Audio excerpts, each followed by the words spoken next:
हरे कृष्ण सभी को। आप सबका एक बार और स्वागत है श्रीमद् भागवतम के क्लास में। तो आज हम चैप्टर नंबर 4 करेंगे। तीसरे स्कंद का चैप्टर नंबर 4 करेंगे, जिसका शीर्षक है विदुर का मैत्रेय के पास जाना। लेकिन इससे पहले हम भगवान श्री कृष्ण की प्रार्थना करेंगे। तो सभी लोग अपने दोनों हाथ जोड़ लें और भगवान श्री कृष्ण की प्रार्थना करें। ओम नमो भगवते वासुदेवाय। जन्माधस्य यतो अन्व्यातितरतश्चार्थयस्भिर्यस्वराट् तेने ब्रह्महृदायादिकवये मुह्यन्ति यत् सूरयः तेजोवारि मृदां यथा विनिमयो यतते सर्वो मृषा धाम्ना स्वेन सदा निरस्तकुहकं सत्यं परं धीमहि। नारायणं नमस्कृत्य नरं चैव नरोत्तमं देवीं सरस्वतीं व्यासं ततो जयमुदीरये। अब चैप्टर नंबर 4 करते हैं, विदुर का मैत्रेय के पास जाना। उद्धव उवाच अथ ते तदनुज्ञाता भुक्त्वा पित्वा च वारुणीं तया विभ्रम शीतज्ञाना दुरुकर्तमर्म पशुः। अब यहाँ पे उद्धव कहते हैं विदुर से, तत्पश्चात उन सबों ने, वृष्णि तथा भोजवंशियों ने ब्राह्मणों की अनुमति से प्रसाद का अवशिष्ट खाया और चावल की बनी मदिरा भी पी।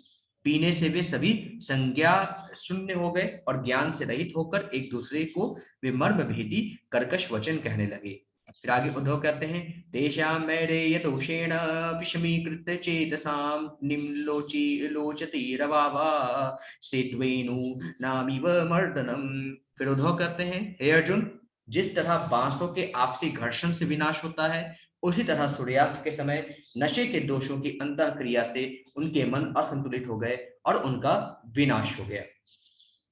फिर आगे उद्धव कहते हैं, भगवान स्वात्य ममाया गतिम तामवलोक्य सह सरस्वती मूपस्य पृष्य वृक्ष मूल उपाविशतः।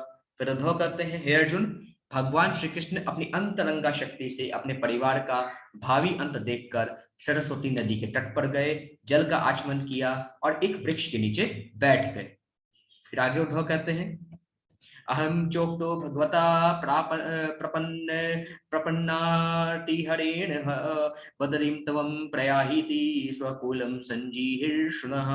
उद्धव कहते हैं, भगवान उनके कष्टों का विनाश करते हैं जो उनके शरणागत हैं। अतएव जब उन्होंने अपने परिवार का विनाश करने की इच्छा की तो उन्होंने पहले ही बद्री का आश्रम जाने के लिए मुझसे कह दिया, यानी उद्धव से कहा दिया कि आप बद्री का आश्रम जाइए, क्योंकि वहां वे नर नारायण के भक्तों का, उद्धव वहां पे नर नारायण के भक्तों का सानिध्य प्राप्त कर सकते। ध्यान से सुनिएगा, उद्धव का क्यों कहा बद्रिकाश्रम जाने के लिए, कि वहां पे नर नारायण के जो भक्त आएंगे उनका सानिध्य प्राप्त कर सकते हैं और उनकी भक्ति की संगति में वे कीर्तन श्रवण ज्ञान तथा वैराग्य की अपनी उत्सुकता में वृद्धि कर सकते हैं। तो कीर्तन श्रवण ज्ञान वैराग्य की वृद्धि करने के लिए बद्रिकाश्रम जाने के लिए कहा, कि क्योंकि जो नर नारायण के भक्त हैं वे जब भगवान नर नारायण की कीर्तन करेंगे तो उद्धव भी उनके साथ कीर्तन जब करेंगे तो उनके अंदर भी भक्ति की वृद्धि ही होगी। इसलिए हमेशा हमें भक्तों का संग करना चाहिए। फिर आगे उद्धव कहते हैं, तथापि तद विपरीतम जानन हमरिदम पृष्ठतौ अन्वगम वगम भर्तु पाद विश्लेषणाक्षम। फिर उद्धव कहते हैं, हे अर्जुन, उद्धव कहते हैं यहाँ पे, हे विदुर, हे अरिंदम, विदुर, वंश का विनाश करने की उनकी इच्छा जानते हुए भी मैं उनका अनुसरण करता रहा, क्योंकि अपने स्वामी के चरण कमलों के विक्षोभ को सह पाना मेरे लिए संभव न था। फिर उद्धव कहते हैं, अदराक्ष मेकमासीनम विचिन्वन्देय यतम पतिम श्रीनिकेतम सरस्वत्याम कृतकेतम केतनम। फिर उद्धव कहते हैं, इस तरह उनका पीछा करते हुए मैंने अपने संरक्षक तथा स्वामी भगवान श्री कृष्ण को सरस्वती नदी के तट पर आश्रय लेकर अकेले बैठे और गहन चिंतन करते देखा, यद्यपि वे दैवी लक्ष्मी के आश्रय हैं। फिर उद्धव कहते हैं, श्यामावदात्तं विरजं प्रशान्तारुणलोचनं दोभिश्च टुभिर्विर्दितं पीतकौशाम्बरेण च। उद्धव कहते हैं, भगवान का शरीर श्यामल है किंतु वह सच्चिदानंदमय है और अतीव सुंदर है। उनके नेत्र सदैव शांत रहते हैं और वे प्रातः कालीन उदय होते हुए सूर्य के समान लाल हैं। मैं उनके 4 हाथों, विभिन्न प्रतीकों तथा पीले रेशमी वस्त्रों से तुरंत पहचान गया कि वे भगवान हैं। फिर आगे उद्धव कहते हैं, वाम उरावधिश्रित्य दक्षिणा अंग्री सरोरुहम अपराशिता भड़का स्वथ मकृशम तैक्त पिप्पिलम। उद्धव कहते हैं, भगवान अपना दाहिना चरण कमल अपनी बाई जांघ पर रखे हुए एक छोटे से बरगद वृक्ष का सहारा लिए हुए बैठे थे। यद्यपि उन्होंने सारे घरेलू सुपास त्याग दिए थे, तथापि वे उस मुद्रा में पूर्ण रूपेण प्रसन्न दिख रहे थे। फिर उद्धव कहते हैं, तस्मिन् महाभागवतो द्वैपायन सुहृद्य सखा लोकानन नूचरन् सिद्धि आससादय दृक्षयः। उद्धव कहते हैं, उसी समय संसार के अनेक भागों की यात्रा करके महान भगवत भक्त तथा महर्षि कृष्ण द्वैपायन व्यास के मित्र एवं हितैषी मैत्रेय अपनी इच्छा से उस स्थान पर आ पहुंचे। कौन आ पहुंचे? महान भगवत भक्त तथा महर्षि कृष्ण द्वैपायन व्यास के मित्र एवं हितैषी मैत्रेय अपनी इच्छा से उस स्थान पर आ पहुंचे। मैत्रेय कौन है? व्यास देव के पिता महर्षि पराशर के शिष्यों में से थे। जो मैत्रेय है, व्यास देव के पिता कौन है? महर्षि पराशर, उनके शिष्य हैं मैत्रेय। इस तरह व्यास देव तथा मैत्रेय परस्पर मित्र तथा हितैषी हैं, हितैषी थे। सौभाग्यवश मैत्रेय उस स्थान पर पहुंचे जहां भगवान श्री कृष्ण विश्राम कर रहे थे। भगवान से भेंट होना कोई सामान्य घटना नहीं है। मैत्रेय एक महर्षि तथा विद्वान दार्शनिक थे, किंतु शुद्ध भगवत भक्त नहीं थे। अतएव उस समय भगवान से उनकी भेंट किसी अज्ञात सुकृति अर्थात अज्ञान भक्ति के कारण हुई। शुद्ध भक्त सदैव शुद्ध भक्ति में सेवा में लगे रहते हैं, अतएव भगवान से उनकी भेंट स्वाभाविक है। किंतु जब भगवान से ऐसे लोग मिलते हैं जो उस उचित स्तर पर नहीं होते, तो यह भेंट आकस्मिक भक्ति के अदृश्य भाग के कारण होती है। फिर आगे उद्धव कहते हैं, तस्यानुरक्तस्य मुनि मुकुंदः प्रमोद भावान तन्धरस्य आशृण्वतो माम अनुरागहास समीक्षया विश्रमयनुवाच। उद्धव कहते हैं, मैत्रेय मुनि उनमें भगवान में अत्यधिक अनुरक्त थे और वे अपने कंधा नीचे किए प्रसन्न मुद्रा में सुन रहे थे। मुझे विश्राम करने का समय देकर भगवान मुस्कुराते हुए तथा विशेष चितवन से मुझे इस प्रकार बोले, मुझसे इस प्रकार बोले। क्या बोले भगवान? श्री भगवान उवाच, वेदाहमन्त मर्णसिपिस्तं ते ददामि यत् दूरवापन्मन्यहे सत्रे पुरा विश्वसृजाम वसूनां मतसि यदि अधिकामेन वसु तवेष्टः। भगवान बोलते हैं, हे वसु, मैं तुम्हारे मन के भीतर से वह जानता हूँ जिसे पाने की तुमने प्राचीन काल में इच्छा की थी, जब विश्व के कार्यकलापों का विस्तार करने वाले वसुओं तथा देवताओं ने यज्ञ किए थे। तुमने विशेष रूप से मेरी संगति प्राप्त करने की इच्छा की थी। अन्य लोगों के लिए इसे प्राप्त कर पाना दुर्लभ है, किंतु मैं तुम्हें यह प्रदान कर रहा हूँ। आगे भगवान कहते हैं, स एष शादो चरमो भवानाम आसादितस्ते मदनुग्रहो यत् यन्माम नृलोकान् रह उत्सृजन्तं दृष्टया दद्री अश्वान विषयानुवृत्त्या। फिर भगवान कहते हैं, हे साधु, तुम्हारा वर्तमान जीवन अंतिम तथा सर्वोपरि है, क्योंकि तुम्हें इस जीवन में मेरी चरम कृपा प्राप्त हुई है। अब तुम बद्ध जीवों के इस ब्रह्मांड को त्याग कर मेरे दिव्य धाम वैकुंठ जा सकते हो। तुम्हारी शुद्ध तथा अविचल भक्ति के कारण इस एकांत स्थान में मेरे पास तुम्हारा आना तुम्हारे लिए महान वरदान है।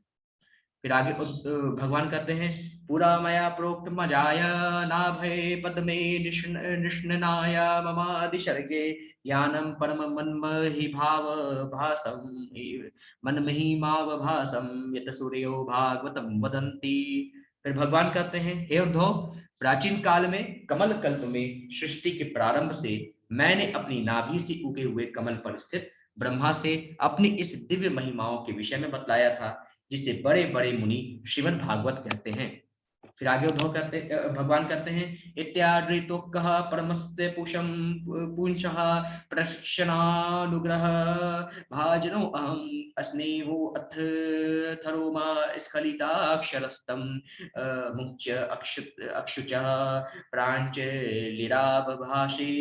फिर भगवान श्री हरि कहते हैं, हे विदुर, उद्धव ने, अब यहाँ पे उद्धव क्या करते हैं, उद्धव वाचा, अब देखिए यहाँ पे उद्धव क्या करते हैं, उद्धव ने कहा, हे विदुर, जब मैं पूर्ण पुरुषोत्तम भगवान द्वारा इस प्रकार से प्रतिक्षण कृपा भाजन बना हुआ था और उनके द्वारा अतीव स्नेह पूर्वक संबोधित किया जा रहा था, तो मेरी वाणी रुककर आंसुओं के रूप में बह निकली और मेरे शरीर के रोम रोम खड़े हो गए।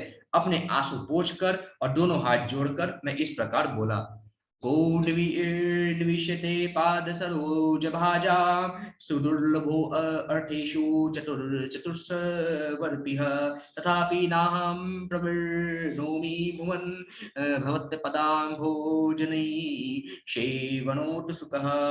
फिर भगवान को उद्धव बोलते हैं, हे प्रभु, जो भक्तगण आपके चरण कमलों की दिव्य प्रेमा भक्ति में लगे हुए हैं, उन्हें धर्म, अर्थ, काम तथा मोक्ष, इन चार पुरुषार्थों के क्षेत्र में कुछ भी प्राप्त करने में कठिनाई नहीं होती। किंतु हे भूमन, जहां तक मेरा संबंध है, मैंने आपके चरण कमलों की प्रेमा भक्ति में ही अपने को लगाना श्रेयस्कर माना है। आगे उद्धव कहते हैं, कर्माण्य निहस्ते भवो अभवस्यते दुर्गाश्रयो अथारी भयात पलायनम कालात्मनो यत प्रमदायुताश्रमः स्वात्मन्नतेः खिद्यति धीर्विदामिह। फिर उद्धव कहते हैं, हे प्रभु, विद्वान मुनि की बुद्धि भी विचलित हो उठती है जब वे देखते हैं कि आप समस्त इच्छाओं से मुक्त होते हुए भी सकाम कर्मों में लगे रहते हैं, अजन्मा होकर भी जन्म लेते हैं, अजय काल के नियंता होते हुए भी शत्रु भय से पलायन करके दुर्ग में शरण लेते हैं, और अपनी आत्मा में रमण करते हुए भी आप अनेक स्त्रियों से घिरे रहकर गृहस्थ जीवन का आनंद लेते हैं। फिर आगे उद्धव कहते हैं, मंत्रेषु माम वा उपहूयत्वा मकुंठी ताखंड सदात्मबोधः पृक्षे प्रभो मुग्ध इवा प्रमत्तस्स तन्नो मनो मोहयतीव देवः। फिर आगे उद्धव कहते हैं, हे प्रभु, आपकी नित्य आत्मा कभी भी काल के प्रभाव से विभाजित नहीं होती और आपके पूर्ण ज्ञान की कोई सीमा नहीं है। इस तरह आप अपने आप से परामर्श लेने में पर्याप्त सक्षम थे, किंतु फिर भी आपने परामर्श के लिए मुझे बुलाया, मानो आप मोहग्रस्त हो गए हैं। यदि आप कभी भी मोहग्रस्त नहीं होते, यद्यपि आप कभी भी मोहग्रस्त नहीं होते, आपका यह कार्य मुझे मोहग्रस्त कर रहा है, जो आपकी लीला है मुझे मोहग्रस्त कर रही है। फिर आगे उद्धव कहते हैं, ज्ञानम परम स्वात्मरः प्रकाशम प्रोवाचक समय भगवान समग्रम अपि शमं विनो गृहणाय भरताक्षा यद्वरीजिनम तरेम। फिर उद्धव कहते हैं, हे प्रभु, यदि आप हमें समझ सकने के लिए सक्षम समझते हो, तो आप हमें यह दिव्य ज्ञान बतलाएं जो आपके विषय में प्रकाश डालता हो और जिसे आपने इसके पूर्व ब्रह्मा जी को बतलाया हो।